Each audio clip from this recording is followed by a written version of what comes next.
Les commerçants des syndicats affiliés à la Fédération nationale des acteurs du commerce de Côte d'Ivoire, en abrégé FENACSI, ont posé les jalons de l'année 2018, loin des difficultés rencontrées l'année dernière.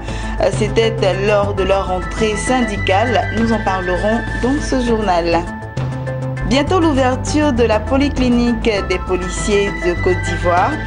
Cette clinique sera équipée en matériel de pointe selon le fonds de prévoyance de la police nationale, le FPPN. Bonsoir à tous, bienvenue à ce temps d'information. On ouvre ce journal avec cet élément. Les syndicats de commerçants affiliés à la Fédération nationale des acteurs du commerce de Côte d'Ivoire, en abrégé FENACSI, ont fait récemment leur rentrée syndicale. Une cérémonie au cours de laquelle les commerçants ont posé les jalons de l'année 2018, loin de ce qui aurait marqué tristement le secteur l'année dernière, à savoir les incendies de marché. Et c'est un reportage de Max Soubi et de Richard Akeke. Plusieurs marchés sont partis en fumée et des commerçants sinistrés restés souvent sans mesure d'accompagnement. Voici ce qui aura marqué négativement l'année 2017 pour les acteurs du commerce en Côte d'Ivoire. Les syndicats de commerçants affiliés à la Fédération nationale des acteurs du commerce, FENACSI, font la promesse de l'améliorer. C'était au cours de leur rentrée syndicale. Plusieurs actions portées par la FENACSI vont contribuer au bien-être des commerçants. Parmi elles, la professionnalisation de la filière. Les commerçants de Côte d'Ivoire se verront bientôt attribuer des cartes professionnelles. La carte professionnelle des commerçants devient une réalité.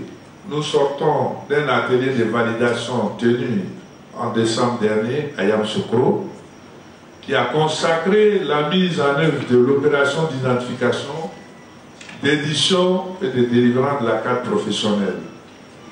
Préparez-vous à vous les procurer. L'opération sera lancée par la FENACSI en collaboration avec la tutelle, le ministère du Commerce. D'autres actions de bien-être des commerçants ont notamment été annoncées par Soumaoro Farikou. Les phénomènes récurrents des incendies des marchés nous a donné l'opportunité de réaffirmer la volonté des commerçants de construire eux-mêmes les marchés. Un séminaire sera organisé très bientôt à cet effet. La FENACSI entend au cours de cette année réaliser les projets Un commerçant et toi initié depuis quelques années avec des partenaires. La FENACSI entend finaliser également son projet de création d'une microfinance des acteurs du commerce.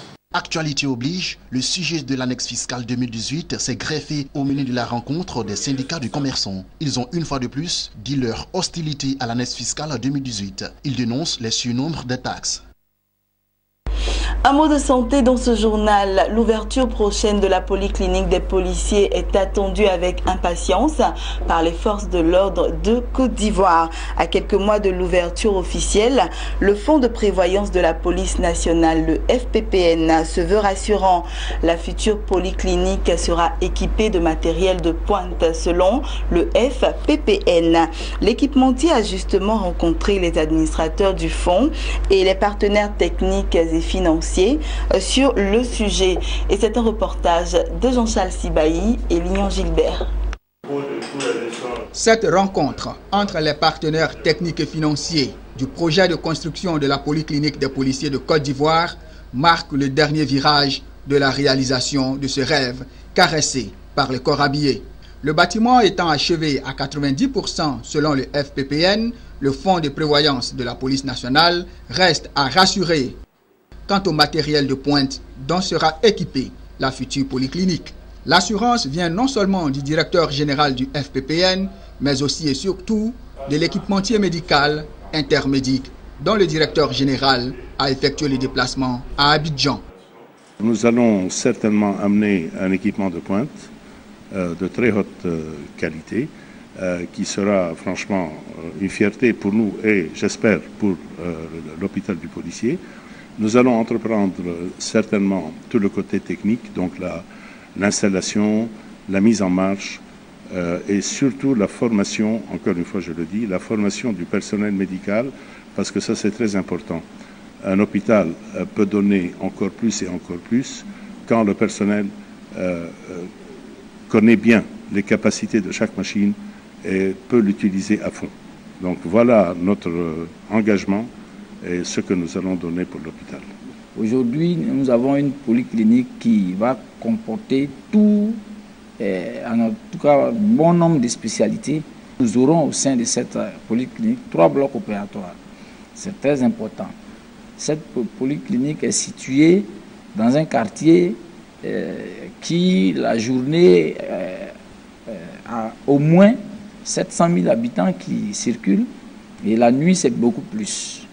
Et donc, la majorité des policiers de Côte d'Ivoire, ou sur l'espace d'Abidjan, du district d'Abidjan, résident à Yopougon et à Bobo. Or, c'est situé à 10 minutes d'Abobo et c'est situé à 2 minutes du CHU de Yopougon en ambulance. Et donc, je pense que les policiers doivent toujours croire. Il est bon de noter que la question de l'ouverture prochaine de la polyclinique ainsi que de la qualité de soins seront au centre de la prochaine Assemblée générale du Fonds de prévoyance de la police nationale. Parlons de gastronomie à présent. En Côte d'Ivoire, la résidence Oinéné, située dans la capitale économique de Côte d'Ivoire, a initié un déjeuner de l'intégration des peuples. Ce concept novateur veut amener les Ivoiriens à découvrir les richesses culinaires des différentes ethnies de la Côte d'Ivoire, mais mieux, contribuer à la réconciliation des filles et des fils de la nation ivoire. Lawani Babatunde.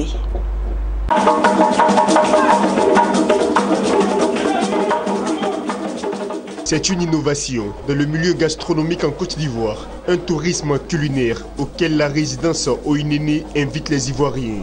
Situé dans le quartier UP de Cocody à Abidjan, cet espace hôtelier organise quotidiennement un déjeuner de l'intégration des peuples avec au menu des spécialités d'une ethnie ivoirienne. L'objectif est de faire découvrir les richesses culinaires de ces différentes ethnies que compose la Côte d'Ivoire avec une animation artistique du terroir, mais surtout rapprocher les Ivoiriens. La résidence Oinéné entend ainsi contribuer à la réconciliation des filles et fils de la Côte d'Ivoire. Aujourd'hui, on était à l'ouest. L'ouest, on a mangé le pleba, le baouin, le zrin, gombo grillé, la sauce aubergine. Très bon pour la santé, très bon pour la santé. Manger les produits de chez nous, qui est bio. Depuis le lancement de cette initiative, la résidence Oinéné grue de monde, curieux de s'imprégner de ce concept jusque-là inexistant dans le milieu gastronomique ivoirien, non sans repartie satisfait des mets concoctés et la philosophie autour de cette innovation. Je suis moi-même originaire de Guiglo, donc la sous-préfecture de Kardé, et donc je suis content de retrouver les plats de chez moi. Là, on vient de revisiter vraiment nos plats et c'est vraiment délicieux. C'est bon parce que pour nous qui n'allons pas régulièrement au village, on se retrouve à travers ces plats-là. Moi, je suis du Bafing, je suis de Touba. Donc nous, on considère les Oué, les Dents comme nos cousins. Nous sommes tous de l'Ouest. Voilà. Donc ça a suffi pour que je vienne. Mais même si ça avait été des spécialités de l'Est, voilà, du Sud, je serais venu. Alors ce que je viens de constater, je pense que je n'ai pas eu tort. Je viens de partager effectivement des mets qui sont extrêmement succulents. Je voudrais vraiment féliciter encore une fois les initiateurs. Moi j'ai mangé du zrin, c'est super bon. Je ne connaissais pas, c'est super bon. Et j'aurai l'occasion de voir d'autres plats, de goûter d'autres plats. On a un anniversaire bientôt, c'est l'anniversaire de mon époux et je pense qu'il sera là. D'accord, très prochainement. La résidence Oinéné se dit leader des apart-hôtels à Abidjan. Elle entend offrir la détente, le luxe et l'hospitalité à tous ses clients, le tout dans la pure tradition ivoirienne.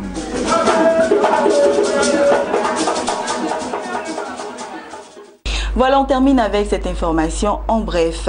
Deux banques zimbabwéennes, Agricultural Development Bank of Zimbabwe et Infrastructure Development Bank of Zimbabwe, ont bénéficié d'un financement de 4,1 millions de dollars accordé par le Fonds africain de développement, le guichet de financement concessionnel du groupe de la Banque africaine de développement BAD.